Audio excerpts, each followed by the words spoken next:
Hi friends, welcome to Abhi Tutorials. In this lesson, we will see a demo on how to perform database operations in Python. In this example, we will see various operations that can be performed on a database using Python. The database we are going to use here is SQLite. We are using SQLite because SQLite is a very lightweight, fast, self-contained database and we do not have to do any additional or separate database installation. Importing the SQLite module in our program is very simple. We just need to import it using the command import SQLite 3, where SQLite 3 is the latest available module. In this example, we will be creating different files for performing different database operations.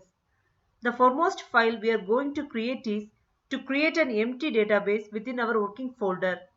Let me create a new Python file named createdb.py. I am adding the import statement that imports SQLite module into the Python program.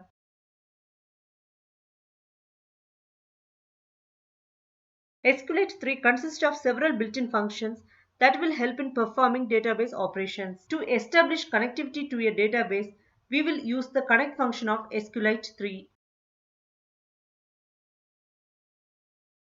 Within the parenthesis, we can add the database name that we need to connect. I am passing the database name as student.db. Since we do not have student.db within our system, the connect function will create a new database for us within the current folder. Let's now run the program to see how it works.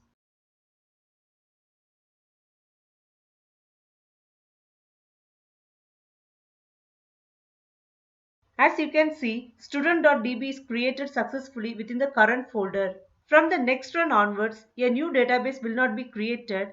Instead, a connectivity will be established to the pre-created database, which is student.db. Let's now create a new file named createtable.py. Let's copy the first two lines from the createdb.py. Let's create a variable named connection which will be assigned to the SQLite 3.connect function. Now we have captured the connect function within the connection variable. The next thing we need to do is to create an object called cursor. Any further operation which we perform on the database will be based on the cursor object which we are going to create. To create a cursor object, use the cursor function within the connection object. Now that the cursor object is created, we will assign it to a variable called C. Now we can perform any database operations using the cursor object C. Now let's see how to create a table using the cursor.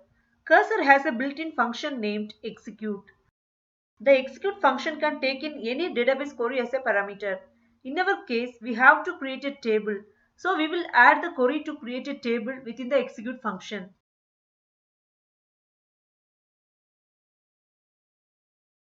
Now we have created a table named student underscore details with three columns, name, ID and department. Once the table is created, we can insert records into it making use of the cursor and its execute function. Again, I am going to create a new statement which will insert record into the student underscore details table. Within this execute function, I am going to add the insert query. Making use of the similar lines, we will insert few more records into the database.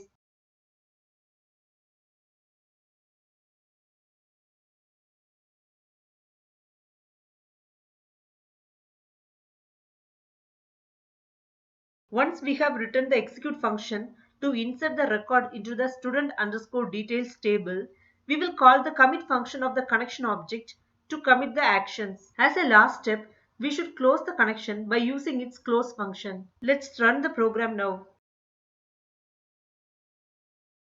Once the program is run, try to open the student.db. It is not a proper text file to read since it is encoded.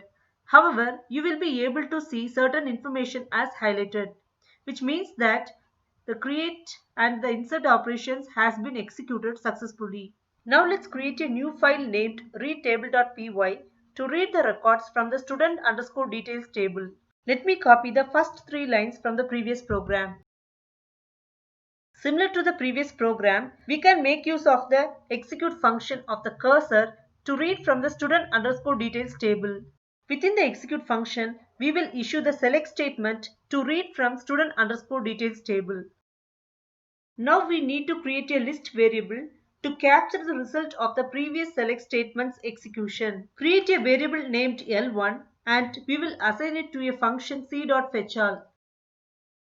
Once this line is written, the result of the previous execute statement will be stored in L1. L1 is a normal Python list. To access the content of the list, you can use a for loop as you do in normal Python programming. Finally, we have to add the connection.closeOff function. Save and run the file. You will be able to see all the rows and columns from the table displayed in the console. And the rows are displayed in tuple format, which means you can access specific columns using the index numbers. For example, if you need to access only the name from the tuple, you have to give I of 0. Let me now type I of 0 within print function of the for loop. Save and run the file. You will be able to see only the name. Similarly, if you need the ID and the department, you can use the index numbers 1 and 2 respectively. Let me make few changes to the existing program.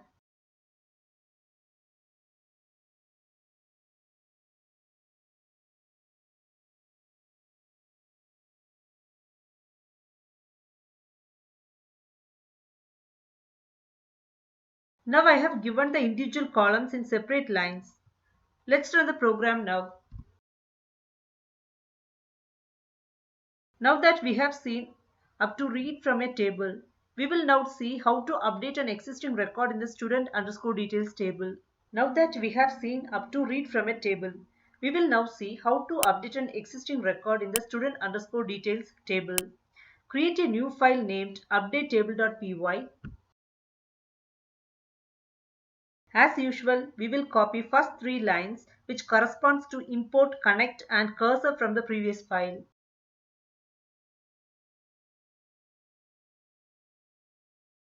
Now using the cursor execute function, we will update a record in the student underscore details table. Let's change the department of Kevin from EC to CSE. Type the c.execute function. Within the execute function, we will pass update query as parameter. Now let's call the commit function of the connection object. There is one attribute called row count which is available for the cursor object, which will tell you how many records have been updated in the cursor. I am going to add the row count to the print function.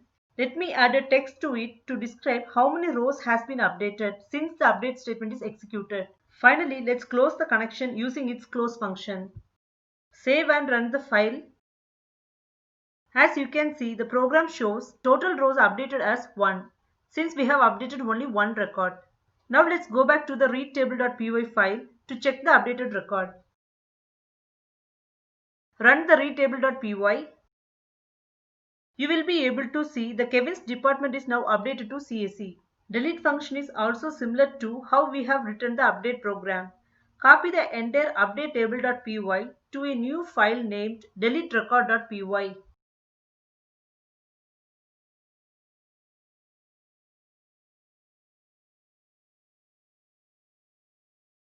In the c.execute function, we will change the SQL statement from update statement details to delete from student underscore details where name equal to Kevin. Also in the print statement for the row count, we will also mention total rows deleted. Save and run the program again. You will be able to see total rows deleted as 1. Open the readtable.py once again and run the program to check if the rows has been actually deleted.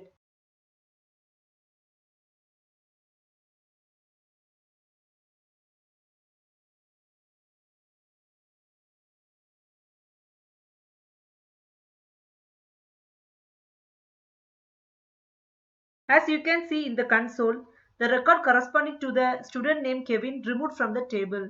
That ends this lesson. Thanks for watching our video. Stay tuned and please like, subscribe to our channel. Thank you.